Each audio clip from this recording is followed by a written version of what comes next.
লাইফে পদে পদে যে কত রকমের ধাক্কা খেয়েছি সেটা আর গুণে শেষ করা যাবে না। তো যাই হোক, জীবন মানেই তো ধাক্কা খাওয়া, জীবন মানেই তো উঠে দাঁড়ানো। আসসালামু আলাইকুম, সবাই কেমন আছেন? নতুন আরেকটি ব্লগ ভিডিও নিয়ে চলে আসলাম। আশা করি শেষ পর্যন্ত দেখবেন। অবশ্যই একটা লাইক বা লাভ রিয়াক্ট দিবেন প্লিজ। আমার জীবনে আমি লাইফে কারো কখনো খারাপ চাইনি, সবসময় ভালোই চেয়েছি, যতটুকু পেরেছি মানুষের উপকার করেছি। কিন্তু মানুষ যে আমাকে এতবার এতভাবে যে ধোঁকা দিয়েছে সেটা বলে বোঝাতে পারবো না। ভালো থাকুক সেই মানুষগুলো কাছে টেনে নিয়ে এভাবে যে আঘাত দিবে সেটা কখনোই ভাবি না। যাই হোক, সব কথা তো আর খুলে বলা যায় না। এখানে আমি পাঙ্গাস মাছ আর কিছু বাটা মাছ আর হচ্ছে 5 মিনিট মাছ ভেজে নিচ্ছি। আমার যে আমার পাঙ্গাস মাছের মাথা দিয়ে মুগ ডাল খাওয়ার খুব ইচ্ছে হয়েছে, তো ভাবলাম আজকে তার জন্য এটাই করি। আর বাকি মাছগুলো যেহেতু আমি ভর্তা করব বরবটি দিয়ে, বারান্দার কাছে গিয়ে দেখি অনেক বড় একটা বরবটি হয়ে আছে, তো ভাবলাম এটাই আমি কেটে কুটে রান্না করি। আর একটা করলা হয়েছে, সেটা আমি ভেজে নিচ্ছি। মাঝে মাঝে অনেক বেশি খারাপ লাগে কাছের মানুষগুলো কিভাবে অভিনয় করতে পারে, এত কিছু করার পরও তারা দিন শেষে এভাবে প্রতারণা করে, এভাবে কথা শোনায়। একটা কথা আছে, একটা মানুষ কখনোই কারো অনেক বেশি ভালো হতে পারে না, যতই যা কিছু করুক না কেন। এখানে আমি পেঁয়াজটা ভেজে নিয়েছিলাম, তারপর আদা রসুন দিয়ে এখন সুন্দর করে একটু পানি দিয়ে কষিয়ে নিচ্ছিলাম। এভাবে কষানোর পরে আমার মনে হচ্ছে একটু লবণ দিয়ে দিই, তো লবণ দেওয়ার পর এরপর হলুদ মরিচ ধনিয়া জিরা একে একে দিয়ে দিচ্ছিলাম। মশলাটা একটু ভালোভাবে কষিয়ে নিব, যেহেতু পাঙ্গাস মাছ আমার একদমই খেতে ভালো লাগে না, গন্ধ লাগে। তো ভাবলাম আজকে একটু সুন্দর করে কষিয়ে টষিয়ে এই রান্নাটা করে নিই। একটা কথা আছে, মানুষ যার ক্ষতি করে আল্লাহ তার ভালো করে। তো আলহামদুলিল্লাহ আমার হাজবেন্ডের প্রমোশন হয়েছে, সে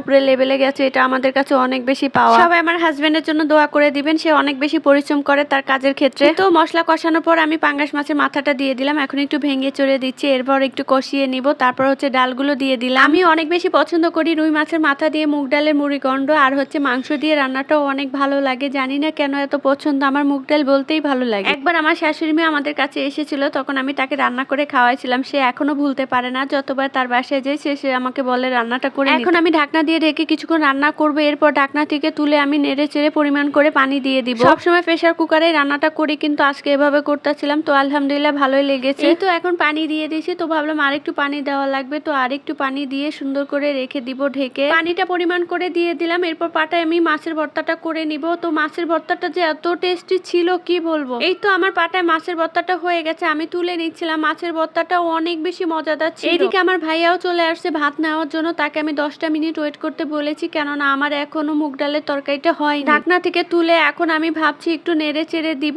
তারপর আমি হচ্ছে ধনিয়া পাতা দিব। আমার ফ্রিজে ফ্রোজেন করা ধনিয়া পাতা আছে, ওইটাই বের করে আজকে আমি দিয়ে দিব। আমার কিন্তু এখনো ডালগুলো সিদ্ধ হয় নাই, তো আমি ভাবলাম আবার একটু ঢেকে দেই। ঢেকে দেওয়ার পরে এখন আমি এই তো ধনিয়া পাতাগুলো ছিটিয়ে দিচ্ছি। ধনিয়া পাতা ছিটিয়ে দিয়েও আমি আরো 10 মিনিট রান্না করে নিব। আমার কাছে মনে হচ্ছিল ডালটা একটু শক্ত ছিল। যাই হোক, এত তাড়াহুড়া করে কি আর রান্না করা যায়? রান্না করার জন্য তো একটু টাইম লাগে। তো যাই হোক, এই তো রান্নাটা হয়ে গেছে, এখন আমি বাটিতে বেড়ে তাকে খাবার দিয়ে দিব। তাকে খাবার দিয়ে তারপর আমিও খেয়ে নিয়েছি। আলহামদুলিল্লাহ অনেক বেশি মজাদার ছিল। সবাই ভালো থাকবেন, আমাদের জন্য দোয়া করবেন। আজকে এই পর্যন্তই, আল্লাহ হাফেজ। আরেকটা ভিডিওতে আবার দেখা হবে।